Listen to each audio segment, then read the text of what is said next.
Thanks, Jen, and good morning. Let me see if I can share my slides.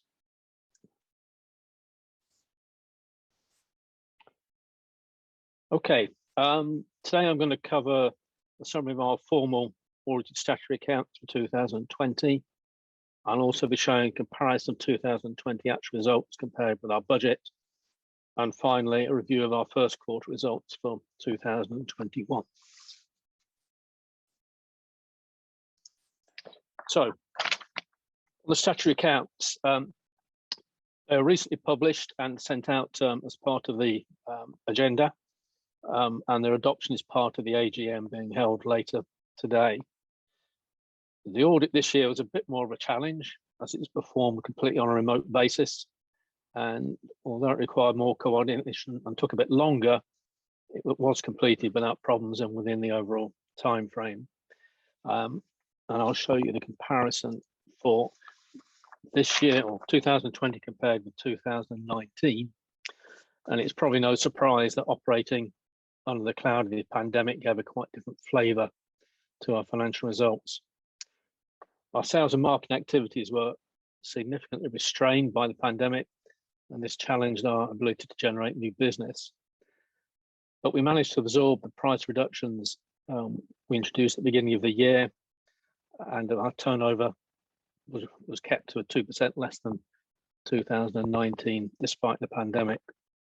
But the lockdown status also resulted in our overall costs being considerably less due to the reduced activity. And this is also added to by staff working from home. So our costs, so the cost of sales was 16% lower than in 2019, which reflected reduced activity, but also the control of our network costs. And the net result was a significant surplus, which is in contrast to the deficit we had last year, but the deficit was planned last year because of the sizable service price reductions we introduced at the beginning of 2019. So I think that's a pretty excellent result considering the circumstances. Looking at 2020 against budget, it's a pretty similar picture.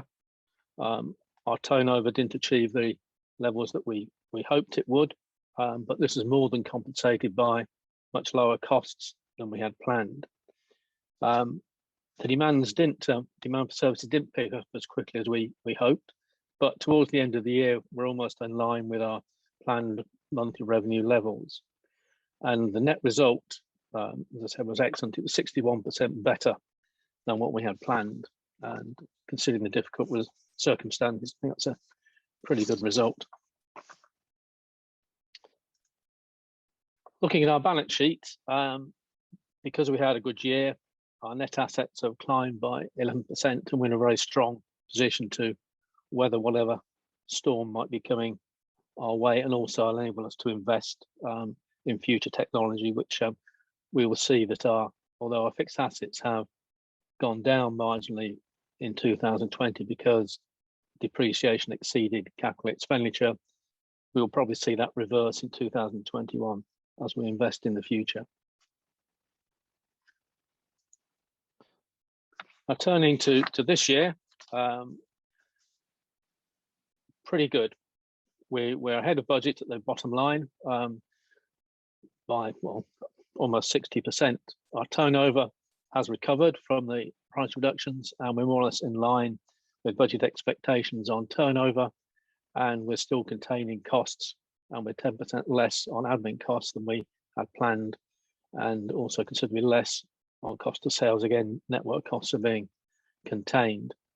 So at the moment, we're looking at a 0.2 million surplus compared to a budget of 0.1, and we've just finished our April results, and we're continuing on that trend. So I think looking forward, although the pandemic's still going to affect what's happening in the general business world, I think we've got confidence that we will achieve our targets for this year, and we'll have another good year.